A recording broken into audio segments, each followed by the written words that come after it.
Hey y'all. So I just wanted to introduce myself and get a little bit more information about what it is that makes me me and why it is that I'm making this YouTube channel. I grew up in Corpus Christi, Texas. I was involved in a number of sports growing up. I was in Taekwondo when I was a kid. Then I got into football and then track and field, into wrestling and cross country. I played basketball with my friends almost every day. And one of the common things that I noticed growing up was that I was never really the best at anything that I tried to do. I would try really hard and I would think about the things that I wanted to be better at, but I just never seemed to really get above average. And I had friends who were just remarkably talented, and I remember always being a little bit jealous of their seeming ease of being able to just pick up something new and then be really good at it all of a sudden. And this trend sort of continued all through childhood up into my teen years, until I was 17 and I picked up the guitar. The guitar was really the first thing that I felt that I truly excelled at. And looking back on it, it makes a lot of sense. Like I was getting a lot of positive feedback from the people who I respected in my life, as well as friends and peers who I maybe wasn't getting that sort of recognition from at first. And I wasn't playing anything amazing, but I was able to pick up some stuff, maybe a little bit easier than other people. And then that motivated me to continue to practice just with this fervor that kind of took over me. And so every day my senior year, I was practicing upwards of 7 or 8 hours a day. My guitar teacher was amazing, and it was his only year teaching high school, and he was the one who convinced me to become a music major.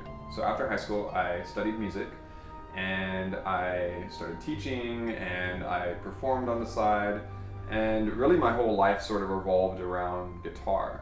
And when I was in my early to mid-20s, some things were coming up in my life, and I almost quit playing guitar. And I'm really glad that I didn't, because that choice ended up changing the trajectory of my life.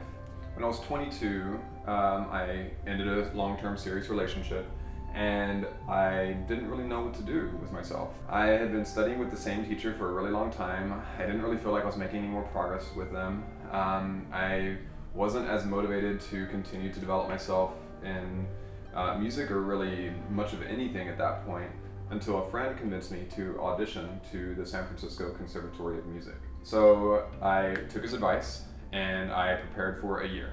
I got 3 pieces together and I practiced them relentlessly, and I performed them many, many times in Corpus for friends, family, at open mic nights, any chance that I got. I was trying to perform these pieces as much as possible. I auditioned in February 2010 and I was accepted. It was amazing. It was a really big life-changing event for me, because up until that point, I was kind of getting the feeling that I might end up just like staying where I was at, and I wasn't really happy where I was at. So after getting accepted and then moving to San Francisco, I studied music at the conservatory, and it was great. It was one of the most amazing experiences of my life. And I learned a ton, I progressed immensely. And then over the summer after my first year, I got an email from the school saying that after turning 24, I was no longer eligible for one of the loans that accounted for maybe about a third of my tuition. And I found this out pretty close to when school was supposed to start. I didn't have a degree, I didn't have a job. I was in San Francisco, one of the most expensive cities in the country, and I didn't know what to do. During this time, I was trying relentlessly to find a way back to school. I didn't know how to make enough money to simultaneously live and be able to pay an extra 15 grand a year in tuition. And I tried a bunch of things. Nothing really panned out. And then I eventually decided to become a coach or a personal trainer. I studied for my certification, and I passed the certification, and then I just blasted out my resume to as many gyms as possible. A few got back to me setting up interviews, and one kind of stood out in that it was a small studio, and I felt that I would be able to kind of hone my craft there. And his philosophy seemed kind of up my alley of what it was that I had experienced as a kid growing up with sports and the weight room. You know, he had kettlebells there, he had barbells, and I thought it was going to be great. And also I kind of got this impression from him that I was going to be able to fill up my schedule super easy, really fast, and within 6 months I was going to be not knowing what to do with myself with all the clients that I had, and then it would be really easy to go back to school, and that didn't happen. I was 6 months down the road after working for him, and I had 4 recurring clients. My first client was at 7 a.m., I had a client at noon, and I had a client at 6 p.m. And that was my schedule Monday through Friday. And then I was working on the weekends as well. I was living across the bay in Oakland. I ended up moving many times during my stay at this particular gym, just trying to find an easier way to live. You know, I was living across the bay, trying to spend less money, but then I was spending more time commuting. I moved closer, was spending a little bit more money, and I just kept going back and forth. Even about a year into working there, I was making less than $30K a year. And I'm not sure how aware y'all are, but San Francisco is extremely expensive to live in. And it just wasn't sustainable. And at this point, I was talking to some of my clients and trying to get an idea of what it was that I wanted to do next.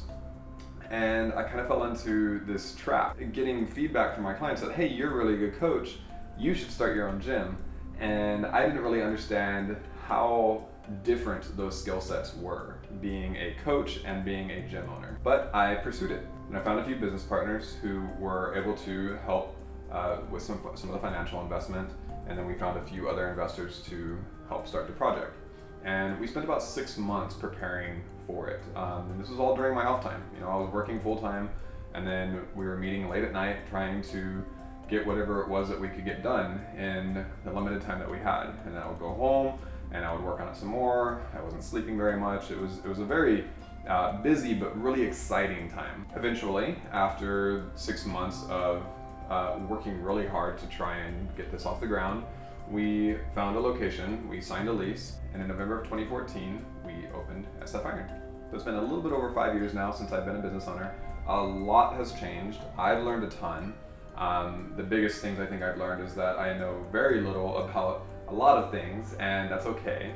But it also kind of reignited my passion for wanting to learn other skills. As a small business owner, I needed to be familiar with a wide range of skills. I didn't necessarily need to be the best at them, but I needed to know enough about them so that way I could communicate what it is that I wanted for the business. Bringing it back, for this channel, what I want to do is explore some of these things that I've learned in the past 5 years of owning a small business in San Francisco.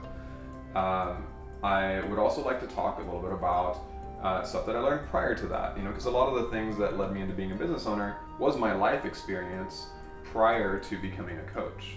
Learning how to play the guitar and learning how to focus and put concentration into a particular craft and develop a high degree of skill with it has absolutely played a huge role in my confidence and my ability to be able to take new skills and new things that I need to learn, whether it's for the business, for my own personal growth, or just for fun. It's made that process just way more fun and a lot easier, and it's a lot less pressure overall. So thank you for watching.